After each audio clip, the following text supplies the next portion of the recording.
മോളെ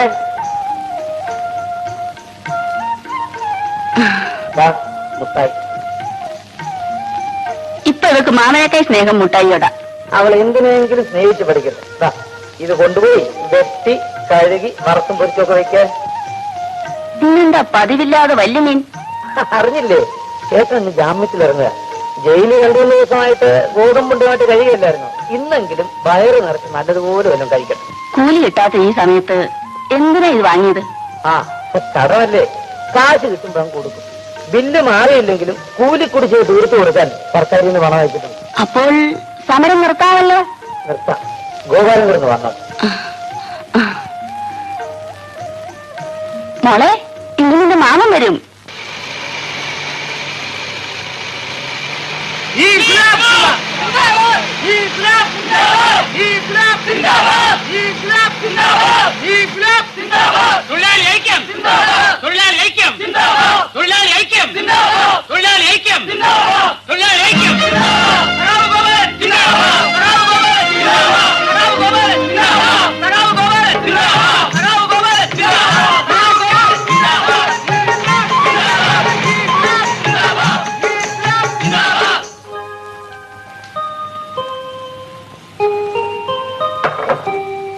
രണ്ടു ദിവസം കൊണ്ട് ചേട്ടനങ്ങ് ക്ഷീണിച്ചു പോയി.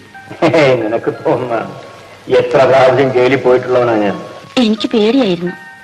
അയാൾക്ക് ആരെങ്കിലും പിടിച്ചു കിടത്താൻ പാടില്ലായിരുന്നു. ബാവ എന്നും രാത്രി ഈ തിണ്ണയ്ക്ക് വന്ന് കിടക്കുമായിരുന്നു. അതെ ചേട്ടാ, എന്നും അരി സാധനങ്ങളും ഒക്കെ വാങ്ങിച്ചുകൊണ്ട് തരുമായിരുന്നു. നല്ല സ്നേഹമുള്ള മനുഷ്യനാ. ഷാൻ കമ്മിറ്റി നോട്ടീസാണ്. കമ്പി വാങ്ങിച്ച വയൽ 1.5 ലക്ഷം രൂപ കൊടുക്കാനുള്ള വക്കീൽ നോട്ടീസ്. ഞാൻ എവിടെ കൊടുക്കും? നോട്ടീസിന് മറുപടി അയക്കണം. ഉടനെ കൊടുക്കാമെന്ന്. മറുപടി അല്ല അവർക്ക് ആവശ്യം, അവർക്ക് രൂപയാണ് ആവശ്യം. ഇത് കൂടാഞ്ഞിട്ട് മരിച്ചവരുടെ വീട്ടിലേക്ക് 10,000 രൂപ കോമ്പൻസേഷൻ കൊടുക്കണമെന്ന് സർക്കാർ വന്നിരിക്കുന്നു. ഞാൻ അന്നേ പറഞ്ഞതാ അവിവേകം ഒന്നും കാണിക്കരുതെന്ന്. ഗോപാലിന് കേസ് കൊടുക്കാൻ ബോംബെറിയിച്ചു. എന്നിട്ടിപ്പോ എന്തായി? ആളപകടം ഉണ്ടാകുമെന്ന് ഞാൻ വിചാരിച്ചു. ആ ദാസ് പറഞ്ഞു, ഞാനങ്ങ് ചെയ്യിച്ചു. ആ വകയിൽ രൂപ 5,000 ആ പൊന്നമ്മയ്ക്ക് കൊടുക്കേണ്ടി വന്നത്. അന്ന് ഒത്താശ പറഞ്ഞു തന്നവനൊക്കെ ഇപ്പൊ എവിടെ പോയി? അവനൊക്കെ ഇപ്പൊ എന്നെ കാണുമ്പോ ഒളിക്കുകയാണ്. ആ ദാസിനെ എനിക്കൊന്ന് കാണണം. എന്തിനാ? എല്ലാ ചരടുകളും ഇപ്പൊ അയാളുടെ കയ്യിലല്ലേ. അയാളെ പിണക്കിയാൽ അനുഭവം എന്തായിരിക്കും അറിയാമോ? പിന്നെ ഞാൻ എന്ത് ചെയ്യണമെന്നാ നീ പറയുന്നത്? മുള്ളിനെ മുള്ളുകൊണ്ടെടുക്കണം. ഞാൻ പോയി അയാളെ ഒന്ന് കാണാം. ദാസിനെയോ? അതെ. നിന്റെ കയ്യിൽ 10,000 രൂപയുണ്ട്. അത് നീ ഇവിടെ എവിടെയോ ഒളിച്ചു വെച്ചിരിക്കുകയാണെന്ന് ഞാൻ അറിഞ്ഞു. ഇതാര് പറഞ്ഞു മാമ? ആറുകൊലത്ത് ഗോവിന്ദപിള്ള. ആ മാടക്കടക്കാരനല്ലേ? ആ, അയാളുടെ അച്ഛൻ തന്നതായിരിക്കും. അപ്പൊ എഞ്ചിനീയർ സാർ തന്ന കാശോടെ? അദ്ദേഹം കാശ് തരാമെന്ന് പറഞ്ഞിട്ട് ഇതുവരെ തന്നില്ല. അതല്ലാതെ നിന്റെ വേറെ കാശ് കാണണമല്ലോ. അതെനിക്കൊരു വീട് വയ്ക്കാൻ. അപ്പൊ നിനക്ക് തനതായ വീട് വേണം, ഭർത്താവ് വേണം. നിന്നെ കൊണ്ടുകിടന്ന ആളാക്കി എനിക്ക് ഡിപ്ലിക്കോസ് അടിക്കാൻ പോലും കാലണ തരില്ല അല്ലേ? ശരി, നീ ഈ വീട്ടിൽ തന്നെയാണല്ലോ പണം ഒളിച്ചു വെച്ചിരിക്കുന്നത്. നമുക്ക് കണ്ടോളാം. ഒന്നുമില്ലേ, അവളൊരു നായർ പെണ്ണല്ലോ. എന്റെ മോളുടെ പ്രായമല്ലേ ഉള്ളൂ. നിനക്ക് എന്നോട് ഒരു വാക്ക് പറയാമായിരുന്നില്ലേ? ഞാൻ അവളെ വിളിച്ച് എന്നെ വീട്ടിലെടുത്തില്ലായിരുന്നു. ഇത് പോകണം കടായിപ്പ്. ഏത്? ആ ബാവേ ഉള്ളോടാ ഇവിടെ അവളെയും കുഞ്ഞിനെ സംരക്ഷിക്കാൻ. ബാബ എനിക്ക് നല്ലപോലെ അറിയാം. നീ വെറും ശുദ്ധനാടാ. വെടിമരുന്നിന്റെയും ചേർന്നാലേ പൊട്ടും. മനസ്സിലായില്ല?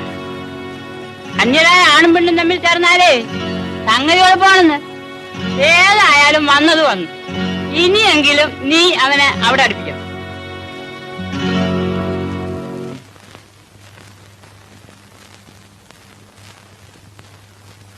നമസ്കാരം സാർ. നമസ്കാരം. കാറിന്റെ ഹോൺ കേട്ടപ്പോ ഞാൻ വിചാരിച്ചു വാസുക്കുട്ടൻ പിള്ളയാണ്. എന്താ പതിവില്ലാതെ? സാറിനെ ഒന്ന് കാണാൻ വന്നതാ. ബില്ലിന്റെ കാര്യം. ഓ, ഐ സി. അതേപ്പറ്റി വിശദമായി സംസാരിക്കണമെങ്കിൽ അല്പം സമയം വേണം. എനിക്ക് തിടുക്കമൊന്നുമില്ല. എന്നാ നാണപ്പം താഴെ ചെന്നിരിക്കും. ഞങ്ങൾക്ക് അല്പം സർക്കാർ കാര്യം സംസാരിക്കാനുണ്ട്. എന്നാ ഞാൻ പോയി എന്റെ അക്കൽജാമിന്ന് കണ്ടേച്ചു വരാം. വരണമെന്നില്ല, ഭവാനിയമ്മയെ ഞാൻ കൊണ്ടുവിട്ടോളാം. ഞാൻ പോയിക്കോട്ടെ കൊച്ചമ്മേ? നീ ഭാര്യയുടെ അടുത്തേക്ക് പോയല്ലേ, ഞാൻ പോയിക്കോളാം. വരൂ, അകത്തുനിന്ന് സംസാരിക്കാം. വരൂ, ഇരിക്കും. സാറേ, ഈ ബില്ല് മാറി കിട്ടാത്തത് കൊണ്ട് സുനിന്ദയുടെ അച്ഛൻ വല്ലാതെ വിഷമിക്കുകയാണ്. ബില്ല് പാസ്സാകാത്തതിന് എന്റെ അറിവിൽ ഒരേ ഒരു കാര്യമേ ഉള്ളൂ. അതെന്താണെന്നാണ് അറിയേണ്ടത്. അതിപ്പോ ഞാനെങ്ങനെയാ പറയുന്നത്? പറയാതെ എങ്ങനെ അറിയുന്നത്?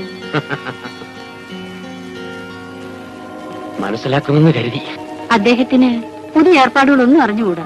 പണ്ടൊക്കെ എഞ്ചിനീയർമാർ ബില്ല് പാസാക്കി വീട്ടിൽ കൊണ്ട് കൊടുക്കുമായിരുന്നു. കൊണ്ടേ കൊടുക്കുന്നവർ ഇപ്പോഴും ഉണ്ട്. സാർ എന്താ ഉദ്ദേശിക്കുന്നത്? പണം വേണോ? എങ്കിലിത് പറഞ്ഞാൽ മതിയായിരുന്നല്ലോ. ഭാര്യമ്മേ, നിങ്ങളൊക്കെ ഉള്ളപ്പോൾ എനിക്കെന്തിനാ പണം? സാർ, എനിക്കൊന്നും മനസ്സിലാവുന്നില്ല. അത് തന്നെയാണ് തകരാറ്. വളച്ചു കെട്ടാതെ എന്താ കാര്യമെന്ന് പറയും. ബില്ല് പാസ്സാകാത്തതിന് കാരണം ഞാൻ ശുപാർശ ചെയ്യാത്തതുകൊണ്ടാണ്. അതെ.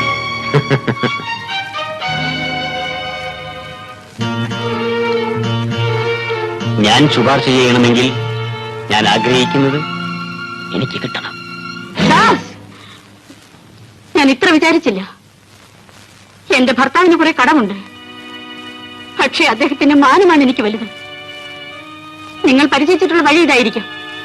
പക്ഷേ ദാസ്, വാസുക്കുട്ടമ്പിള്ളയുടെ ഭാര്യയെ ഇതിനെ വിട്ടുകയില്ല. നിൽക്കൂ. വാസുക്കുട്ടമ്പിള്ള ഇന്ന് കൊലക്കേസിൽ പ്രതിയാണെന്ന് അറിയാമല്ലോ. സർവ്വ തെളിവുകളും എന്റെ കയ്യിലുണ്ട്. നാളെ തൂക്കുമരത്തിൽ വാസുക്കുട്ടമ്പിള്ളയുടെ ജീവൻ പിടഞ്ഞ് അവസാനിക്കുമ്പോ ഞാൻ നിങ്ങളെ വന്ന് കണ്ടുകൊള്ളാം. പൊക്കോളൂ. ഞങ്ങളെ ചതിക്കരുത്. എന്റെ ഭർത്താവ് നിരപരാധിയാണ്. അല്ല, അയാളാണ് പൊന്നമ്മയെ കൊണ്ട് ഗ്രാനേഡ് എറിയിച്ചത്, രണ്ടുപേരെ കൊല്ലിച്ചത്. ജീവിച്ചിരിക്കുന്ന ഭർത്താവിന്റെ മാനമല്ലേ നിങ്ങൾക്ക് വലുത്? നാളെ ആ മാനം എന്താകുമെന്ന് നമ്മൾക്ക് കാണാം. നിങ്ങൾ പോകുന്നില്ലേ? എനിക്ക് അല്പം ജോലിയുണ്ട്. ഇല്ല, ഞാൻ പോകുന്നില്ല. അദ്ദേഹത്തിന്റെ ജീവനേക്കാൾ വലുതായി എനിക്കൊന്നുമില്ല. ഒന്നും പേടിക്കാനില്ലെന്നേ. സാർ, ഞാനൊരു ഭാര്യയാണ്. എന്റെ അഭിമാനം. അത് ന്യായം. ഇതാ നോക്കൂ, ഇത് ഞാനും നീയുമല്ലാതെ ദൈവം പോലും അറിയാൻ പോകുന്നില്ല.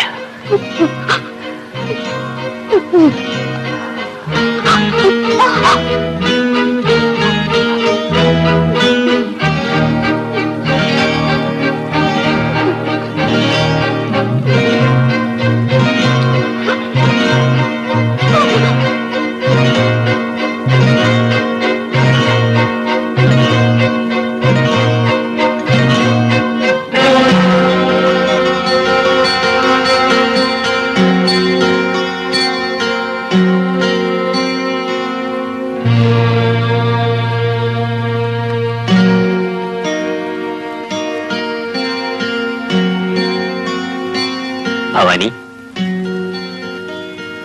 ഇനി ഞാൻ ഭവാനി അമ്മയെന്ന് വിളിക്കില്ല. പോയിക്കോളൂ.